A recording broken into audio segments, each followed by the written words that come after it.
Mga master, okay lang bang? Huwag niyong skip ang mga ads sa aking mga video kung okay lang mga master. Salamat sa solid na suporta po. Yon, what's up mga masters? Nandito na naman tayo sa panibagong araw, panibagong kabanata na naman ang pagsasama-samahan natin ngayon guys.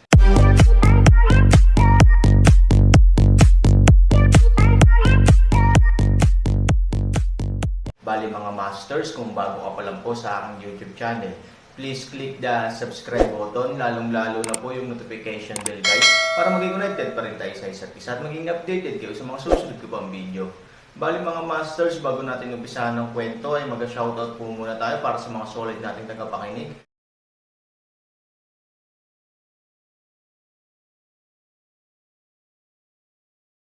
Yun na nga mga masters, no? Bali hindi na ito patagalin. In 3, 2, 1, let's go! Mga masters, 3 video po araw-araw ang i-upload natin. Ang bagong yugto ni Daryl sa Storytelling Channel sa YouTube mapapakinggan.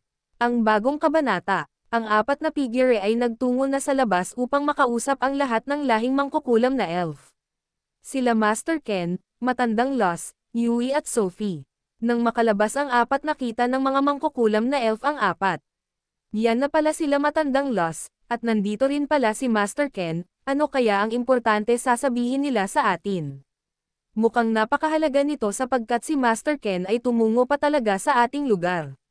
Sabi ng mga mangkukulam na elf. Maya-maya si Matandang Loss ay nagsalita. Tumahimik muna ang lahat. Pinatawag namin kayo upang may talakahin tayong mga bagay. Nais ko lang malaman nyo na may mangyayaring pagbabago sa ating lugar. Sabi ni Matandang Loss sa mga mangkukulam na elf. Matandang Loss, anong pagbabago ang mangyayari sa ating lugar? Tanong nila kay Matandang Loss. Nang marinig ito nila Master Ken, at Matandang Loss. Tumingin si Matandang Loss kay Master Ken. At si Master Ken ay tumugon kay Matandang Loss upang sabihin na nito ang dapat malaman ng mga lahing mangkukulam na elf sa kanilang harapan. Maya-maya nagsalita na si Matandang Loss.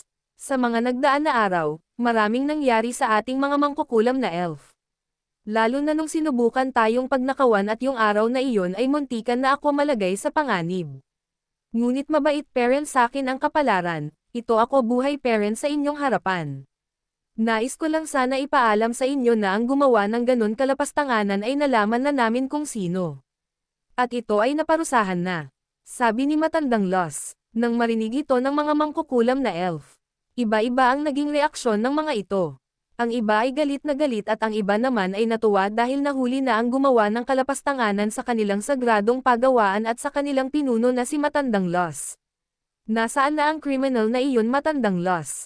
Dapat hinayaan mo dalan dito ang criminal na iyon upang magpataw din tayo ng kaparusahan sa nilalang na iyon. Sigaw ng mga galit na mga mangkukulam. Nang marinig ito ni Matandang Loss, agad nitong pinatahimik ang lahat. Tumahimik muna kayong lahat. Ang nilalang na gumawa sa atin ng ganon pangyayari ay kalahi din natin elf. Dahil sa tulong nila Master Ken, ito ay naparusahan na at itinapon sa sagradong bangin. Nang marinig ng lahat ang sagradong bangin, ang mga ito ay medyo natakot. Ano, sa sagradong bangin itinapon ang criminal na iyon? Sabi ng ibang mga mangkukulam na elf. Ginawa ba talaga ni Master Ken yun? Ipinatapon ang criminal na iyon sa sagradong bangin. Hindi ba masyado itong sobra para sa kalahi natin mga elf? Oo, para sa mga mangkukulam na elf, ang sagradong bangin ay kanilang kinakatakutan. Dahil ang lugar na iyon ay tapunan ng mga masamang nilalang. At alam nila ang mga spirito nito ay nandun parent sa lugar na iyon. Ang iba ay medyo naawa at ang iba naman ay sang-ayon. Tama lang na ipatapon ang criminal na iyon sa sagradong lugar. Isa siyang kahihiyan sa lahi natin mga elf. Sigawan ng ibang mangkukulam na elf.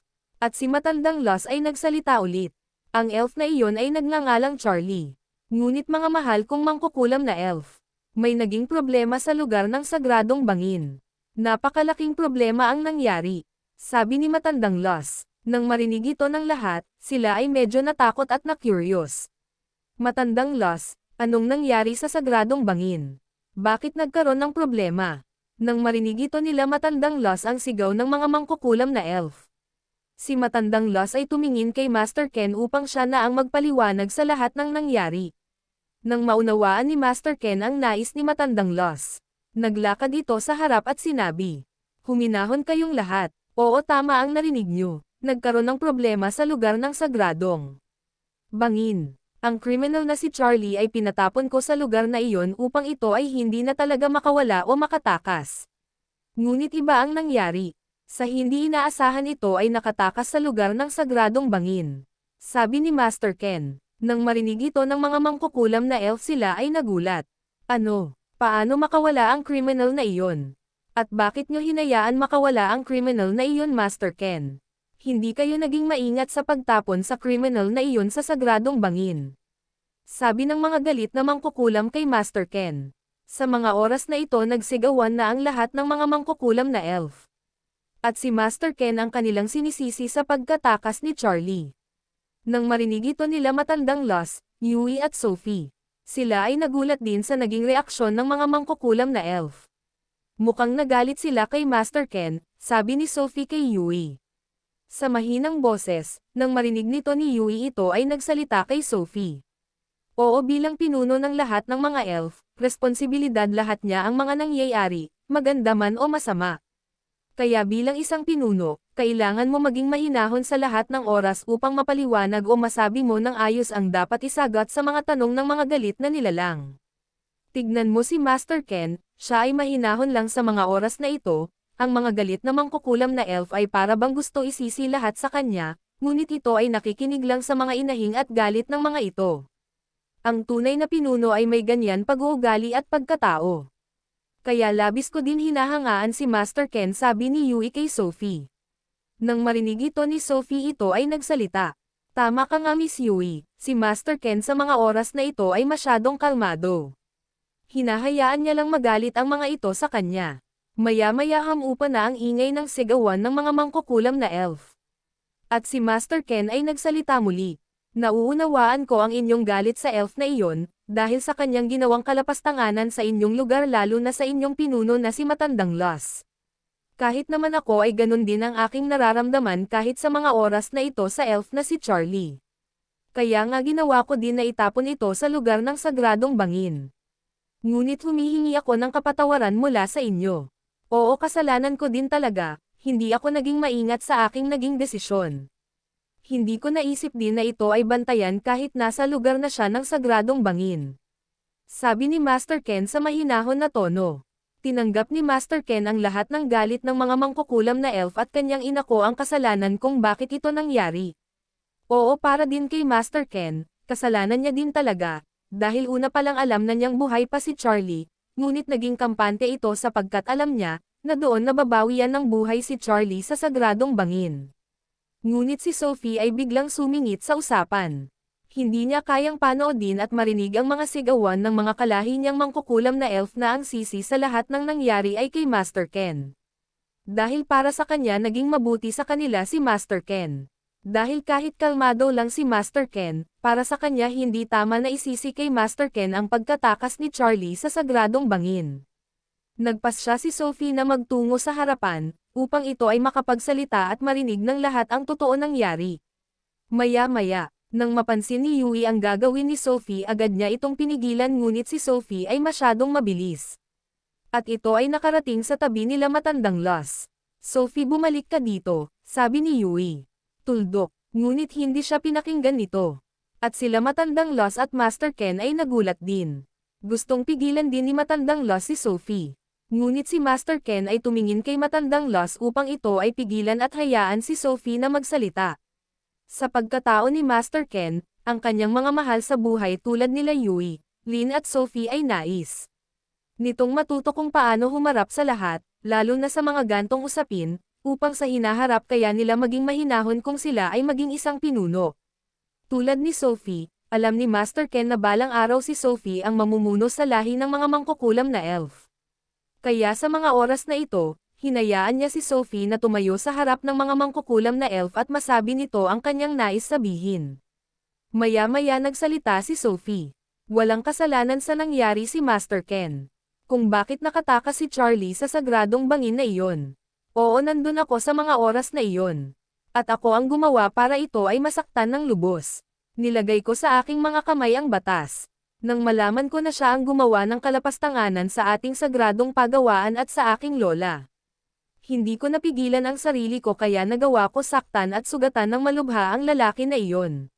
Bilang isang lahing mangkukulam na elf, napakalaki din ang kasalanan na nagawa ko, ngunit si Master Ken, gumawa ng isang gawain upang ito ay maitago sa lahat ng lahi ng mga elf, lalo na sa mga matatandang elf na may posisyon sa ating lahi at sa mga kasundaluhan.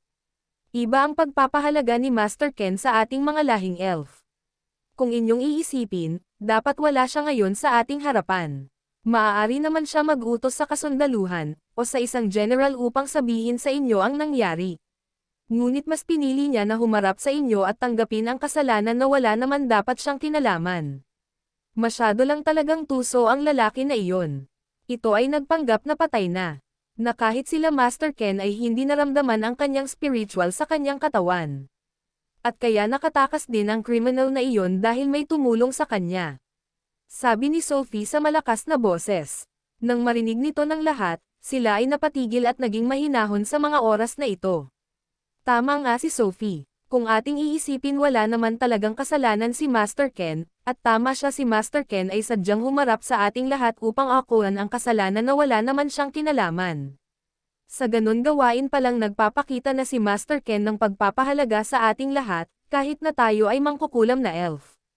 Hindi niya tayo hinahayaan, sabi ng mga mangkukulam na elf. Nang makita nila Yui at matandang Los ang pagiging mahinahon ng mga mangkukulam na elf dahil sa sinabi ni Sophie sila ay lubos na natuwa, lalo na si Master Ken. Nagsalita si Master Ken sa mahinang boses. Mahusay ang iyong ginawa Sophie. Ginulat mo ako dun. Nakakatuwa dahil may tinataglay ka na ng isang pag-uugali ng isang pinuno. Oo Sophie, balang araw kapag ang iyong lola ay napagod na para pamunuan ang lahi ng mga mangkukulam na elf. Ikaw ang papalit sa kanya. Bulong ni Master Ken kay Sophie. Nang marinig ito ni Sophie ito ay ngumiti lamang. At nagsalita ulit. At isa pa kaya naman din nakatakas ang criminal na iyon sa sagradong bangin na iyon dahil may tumulong sa kanya. Nang marinig nito ng lahat, sila ay nagulat ng husto. Ano, may tumulong sa criminal na iyon? Sino naman ang gagawa nun? Tanong ng mga mangkukulam na elf. Nang marinig nila Sophie at nila Master Ken ang tanong ng lahat. Agad na nagsalita si matandang Los. Makinig kayong lahat, kaya namin kayo pinatawag ngayon, upang malaman ninyo ito. Yun na nga mga masters, no? Bali panibagong kabanata na naman yung natapos natin ngayong gabi. Muli, maraming salamat po talaga sa walang sawang suporta po sa aking YouTube channel na talagang inaabangan nyo po ang bawat upload ko po. Bali mga masters, magkita-kita ulit po tayo bukas ng gabi at ngayon po ay magpapaalam po muna tayo. Bali mga masters, bye-bye!